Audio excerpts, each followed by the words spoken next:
accueil favorable au niveau du président de région Cergy-Chimie, également au niveau de monsieur le maire de Fort-de-France. Et puis là, aujourd'hui, on est bloqué un petit peu avec la CACEM.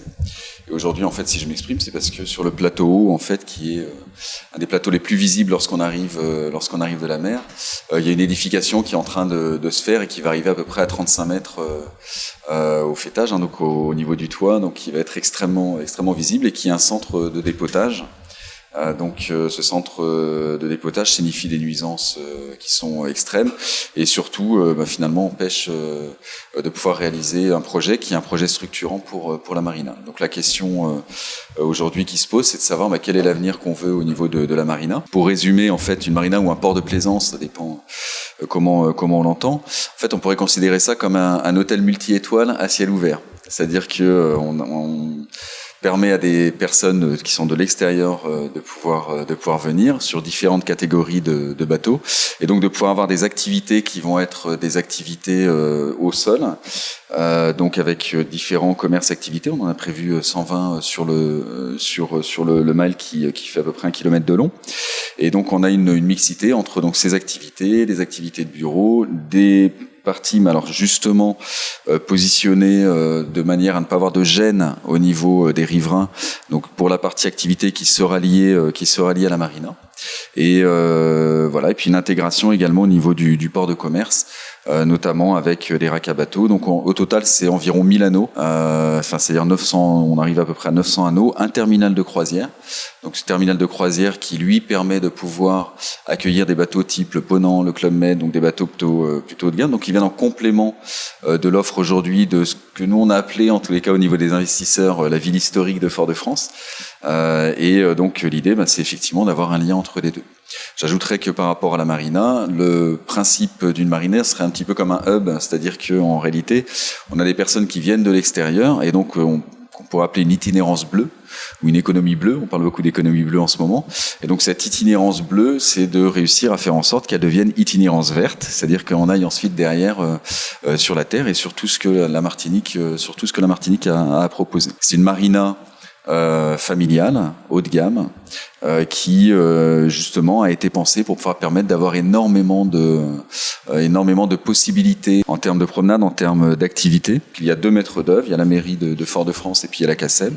Donc la mairie de Fort-de-France a été dans le sens du projet, aujourd'hui pas la CACEM. Et je pense qu'il y a urgence sur le débat. La deuxième chose également qui est extrêmement importante, c'est qu'on a la possibilité d'avoir ce qu'on appelle le phare de la paix, donc que vous verrez tout à l'heure, qui est en fait un monument de la même manière qu'il existe le mur de la paix sur le champ de Mars à Paris, de la même manière qu'il existe les portes de la paix à Hiroshima, la tour de la paix à Saint-Pétersbourg. Et donc en fait c'est quand même un schéma et un monument qui a un retentissement qui est forcément international et surtout qui est un symbole fort, je pense, pour une île chargée d'histoire comme la Martinique. Pour finir, nous allons construire un hôtel. Voilà, Paris a été pris avec Monsieur Wilmot de pouvoir faire un hôtel qui soit suffisamment emblématique, comme vous connaissez, je sais pas, l'opéra de Sydney. Tout le monde avec cette architecture l'associe ou le Cornichon de Londres.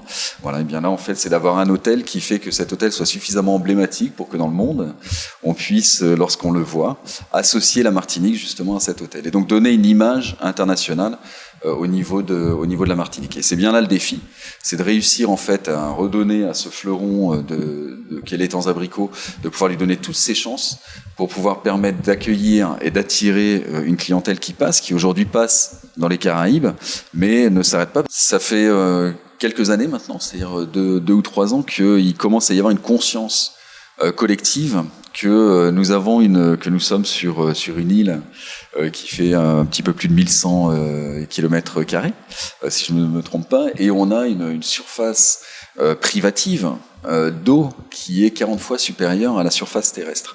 Et donc en fait la question aujourd'hui, c'est de se dire comment on peut faire pour que cette économie, cette source d'économie qui appartient à la Martinique et qui aujourd'hui n'est pas exploitée, puisse l'être.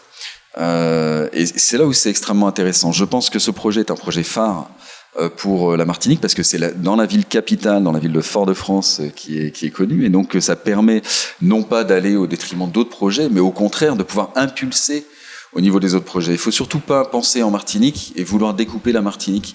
La Martinique, c'est une île, c'est un ensemble, et on a vraiment aujourd'hui des capacités qui sont importantes par rapport aux possibilités d'accueil un marché en fait, et une croissance qui nous attend, et on en a absolument besoin.